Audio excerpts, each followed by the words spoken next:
Hi guys! Magluluto tayo ngayon ng tinola.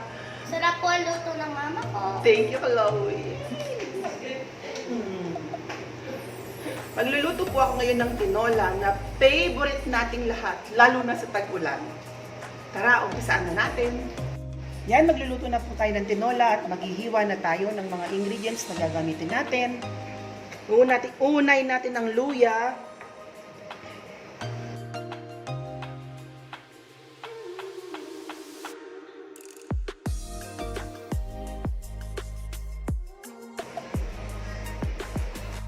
Yes po, ilalagay po natin lahat yan. Kasi po, dalawang chicken po kasi ang lulutuin ko. Ang sunod naman po ang ating bawang.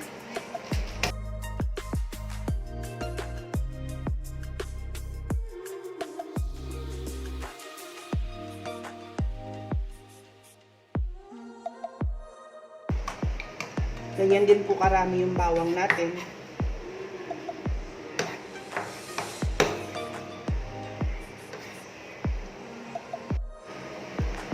Yan, sayote po ang ilalagay ko. Sa Pampanga po kasi, ang nilalagay namin sa tinola is sayote.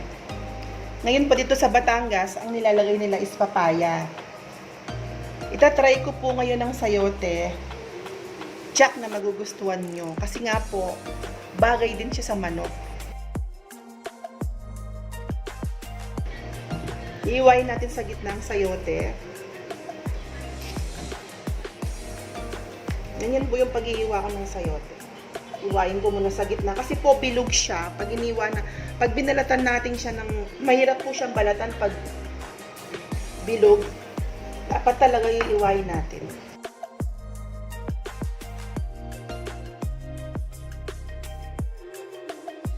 Then bago natin iwain, bago natin balatan pala yan, dapat tanggalin natin yung buto.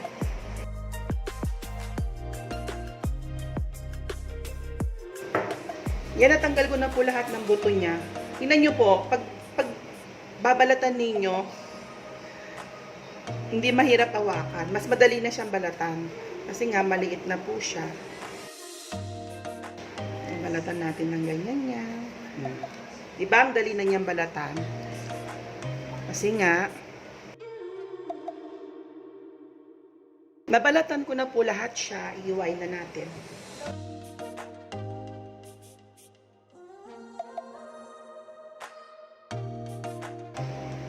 Yan po, balat na siya. Nabalatan ko na. Nahiwa ko na pala. Nabalatan na eh. Okay na, na-prepare ko na lahat ng ingredients natin.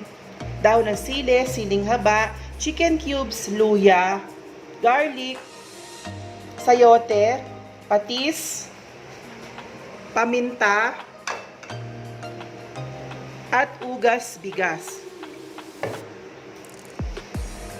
Ngayon po, igigisa na po natin ang ating tinola. Naglagay na po ako ng mantika. Ngayon po, ang luya naman, sunod.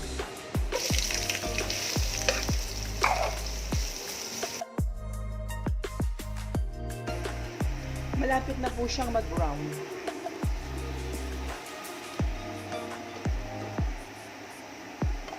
Next po ang ating bawang. Ang bango po, ang bango ng ginigisa natin.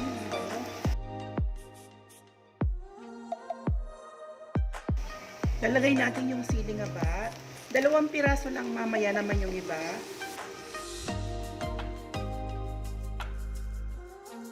Next naman ang ating chicken.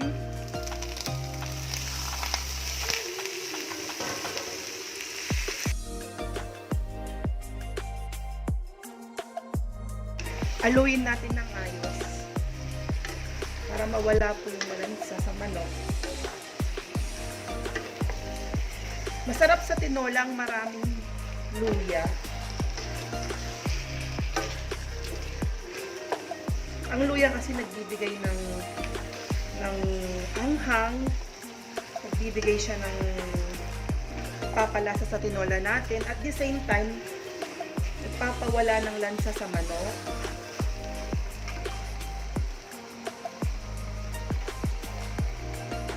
Next po yung patis natin.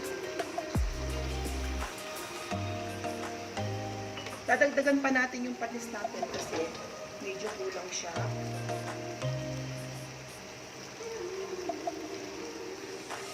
Ito na kasi yung pinaka pampaalat natin, pinaka timpla niya. Then halo.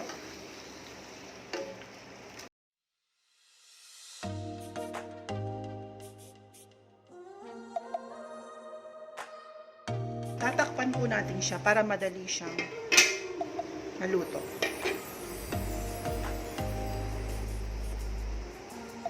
I-check po natin yung manok natin.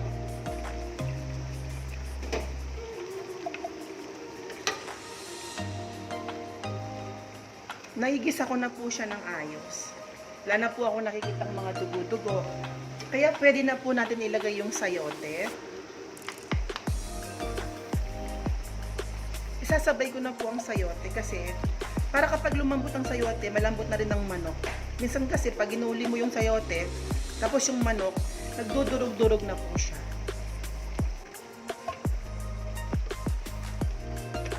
Ilalagay natin yung ugas-bigas.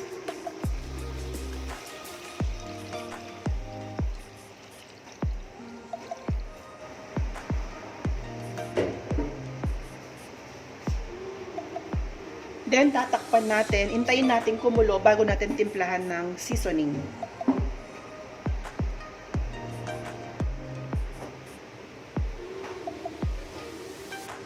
Kumukulo na siya.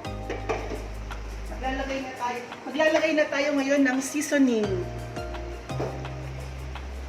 Ang ating paminta.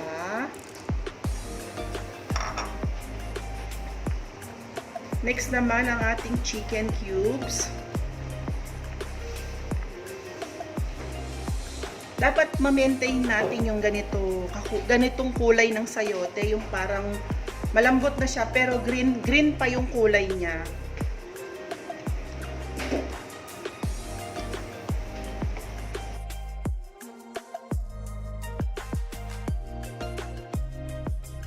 Maglalagay ako ng siling haba. Yung isa po, yun, puputulin ko. Putulin ko na rin to. Yan.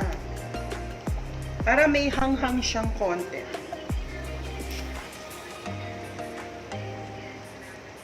Then, titikman po natin siya. Feeling ko kulang pa yung paminta niya. Dadagdagan natin. Titikman ko muna siya. Masyadong madami. Wow! Sarap! Eksakto lang po yung alat niya. Magdadagdag po tayo ngayon ng paminta. Lalagay tayo ng paminta. Dadagdagan natin. Para lalong sumarap.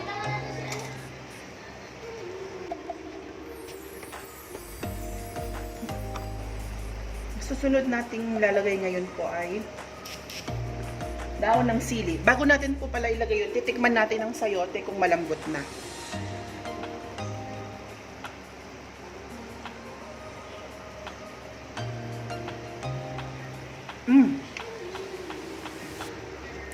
Malambot na po.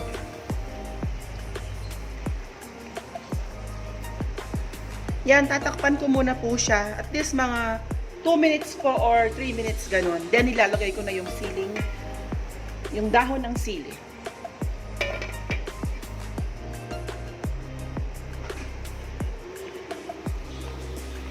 Yan, okay na po siya. Ilalagay ko na po ang dahon ng sili. Hindi po magaganda ang dahon natin ngayon kasi nga po binagyo tayo.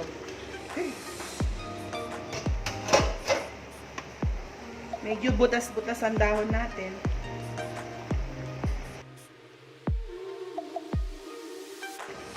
Pagkalagay ng dahon ng sili po, tatakpan natin kasi okay na nga po ang lasa. Natimplaan ko na rin. Tatakpan ko po siya. Then po, papatayin ko na po yung apoy. Ite-turn off na natin yung heat. Okay na po siya kasi lalambot naman yun sa init ng apoy. Luto na ang ating tinola.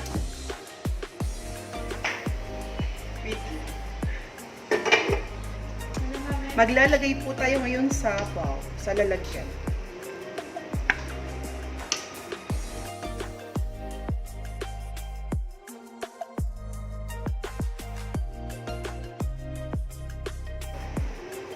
Oh, sarap. Yan, luto na ang ating tinola. Sana may na-share na naman ako sa inyo. Please po, huwag niyong kalimutang mag-like, subscribe, ring yung notification bell for more update and more upcoming video. At please subscribe to my YouTube channel. Good afternoon po. Kasi po, lunch na po. God bless you po. Kakain na po tayo. Ito po yung kutsara ko. Oh. Laki. Ba? Meron pa. Ay. Napakuha ng kanin.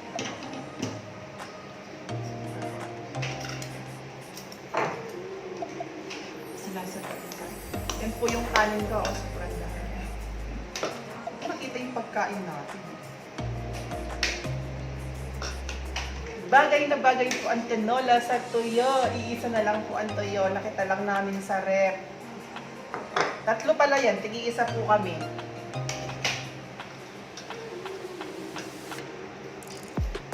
Nakikita yung ating food. Wait lang. Focus ko.